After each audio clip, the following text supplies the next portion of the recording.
There we go. Look at that. Technology Okay, is okay. back. Okay, okay. So, let me just turn this way. There we go, and lean back a little so you can see more of the fantastic wall. Um, Just get comfortable over there. just get comfortable over here. So post match reaction. Yeah, we did seem to have a resilience after that red card that maybe was missing last year. If so, is this a sign of things to come, or was this just a reaction to this specific situation, Temujin? That's a sign of Bournemouth to come, is what that is, I think. I mean, I give credit to Bournemouth for the comeback, and I give credit to Bournemouth for. I, I mean, we literally hustled them, I think, is what happened. I think that was a team that came to defend and sit back and hope for the best. And we tried in the first minute. We tried again in the third minute. Third time is the charm. We let them score on us somehow. Like, we literally made them score on us. Maybe that was part of the strategy. I'm not sure. The play extra sloppily in the first 5 minutes kind of thing. Once they got that goal, it's almost like they got comfortable. And it's, once you get comfortable and open up a little bit, it's hard to say, okay, let's clam back in. You just can't. And they could never do that. I was shocked that we found so much spacing to the point where I was like, because we have Szoboszlai and Gakpo, are we able to create so much more against the defense? Or is Bournemouth that bad? And I really think Bournemouth is that bad. And here's the thing, and we kind of like went back and forth on this at halftime. I still say any other team today, this could be a disastrous game. But I think, Bournemouth is that bad. yeah, I think I would agree on that point for sure. I think we're taken to the cleaners with the amount of mistakes we had that early against a more competent opponent. Um, in terms of Bournemouth, they obviously have the new manager. If I remember correctly, he is like a bit of a David Moyes, Roy Hodgson type. Like, he wants his teams to sit back. So play for draws almost and play for wins, and it seemed like that's what they did. I think that speaks to what you're saying. They got their goal, and then they wanted to sit back and absorb the pressure and hit on the break. But we're probably the one team you don't want to do that against, aren't we? I mean, that's your best shot against us, probably, because I feel like if you kind of like go at us, I think we have way too many people that we're gonna hit you on the counter, and we're gonna take advantage of that space with Mo Gakpo. I mean, you got so much talent up there, but I don't think. I mean, if that was them parking the bus and closing, that was horrible, because I felt like we found so much space in there, and we did push more numbers up top.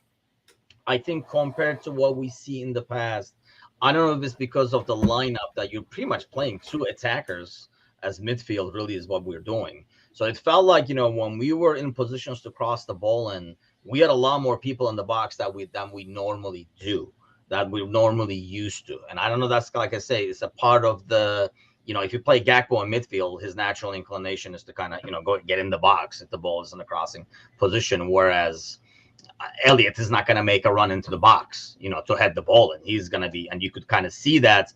I know we were down to 10 men, but you see it with when afterwards, like Harvey and, Szoboszlai are outside, and there's really nobody inside to cross the ball to anyway. Like I say, I know we were already down to 10 men, but the style totally changes. But I mean, I guess my biggest thing is this team has to realize, and I was afraid of this in the pre-match, that maybe we looked past this game kind of like we did as fans, worried more about the Newcastle game. But I mean, that starts is not just it's not just one game. And Klopp can deny it all he wants. This has been going on for 18 months now almost. This team starts the game half asleep. Every freaking game that we never, it feels like, start on the right foot. That's why we conceded. I can't remember the freaking numbers were, but we were shocked the first time we scored first. Um, there should be something to worry, because you're not going to play Bournemouth every week. If we play Bournemouth every week, the title is ours, baby. But we're not going to play Bournemouth every week. You can't afford to start a game every week. That shit happens. I thought, like how you kind of like wake up sometimes, and you wake up so much that, like you can't go back to sleep because it was a shock. I thought the first minute would be that goal. That was a hair, that was a close one, first of all. And I don't know what the hell Ali was doing. But you would think that would have been the wake up call. Nope. We did it again in the 30 minutes, and we did not really wake up until maybe like 10-15. But to answer your question, I don't know what woke us up then. Maybe should be impressed with that, but I am not impressed with how we started because it's not just one game. This is a trend that's been going on and on and on. You're at home, your season opener at home.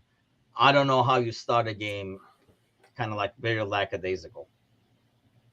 In terms of the attack, I mean, it did look functioning. I mean, Diaz was the live wire as we always expect. He got a fantastic goal. Salah got it was a butchered penalty, and I think he was lucky to be where he was when the ball bounced back out. He did chase it in, to be fair, when none of the Bournemouth players seemed to.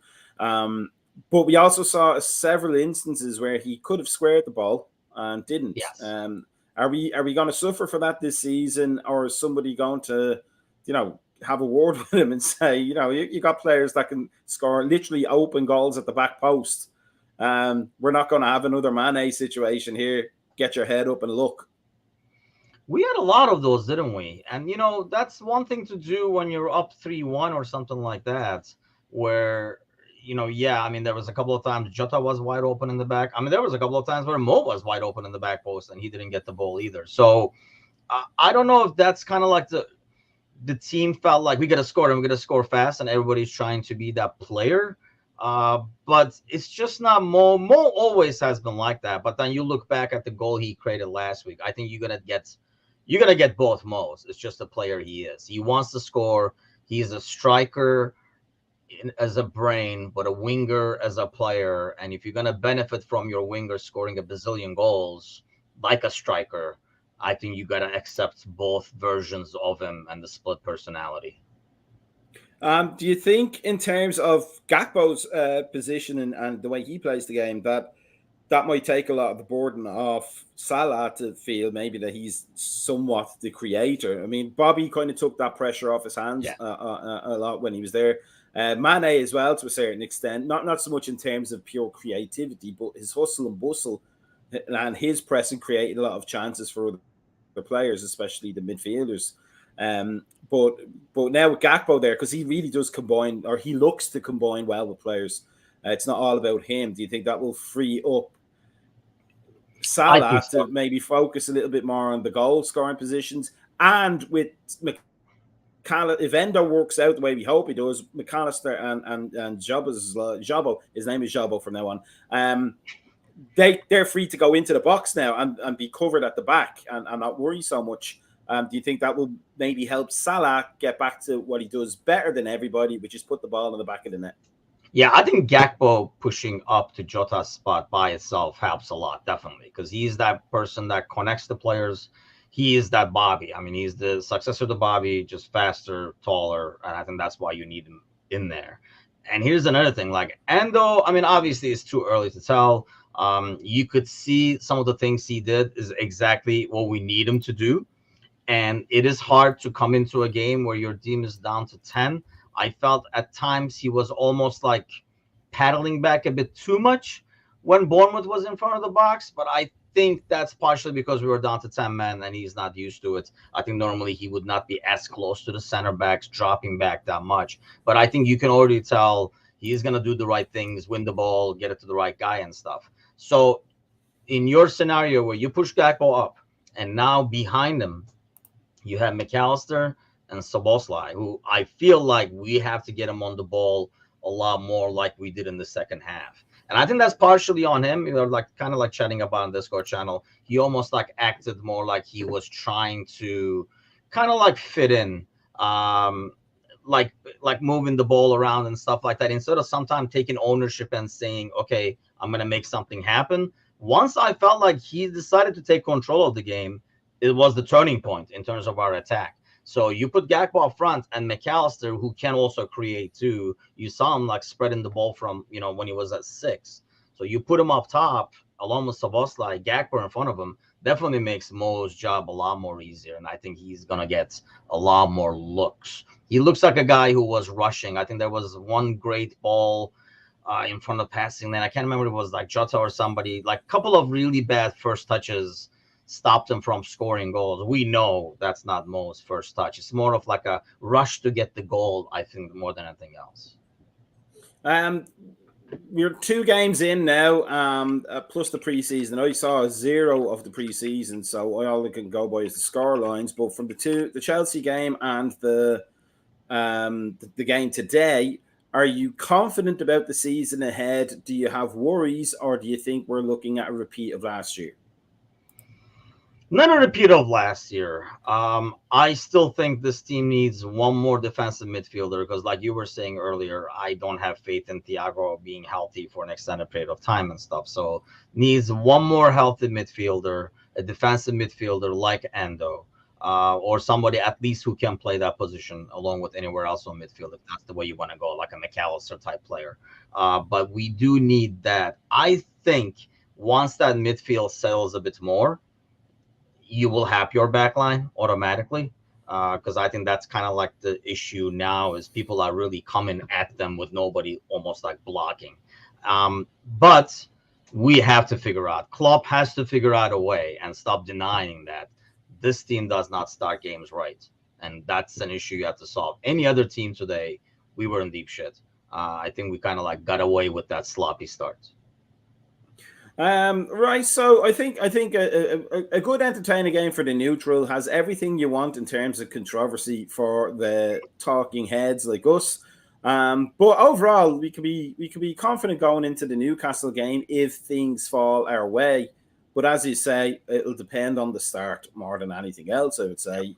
But things I'm sure we will talk about this week on the Monday podcast, which everybody should be watching, the EPL review show, the Thursday podcast with the Nutcases, we're the redheaded stepchild of American Scouts TV, and then also the morning coffees on Monday, Wednesdays, and Fridays. Plenty of material and content for people to watch. So make sure you like and subscribe down below on YouTube. Make sure you follow us on Facebook, Discord, Instagram, the artist formerly known as Twitter.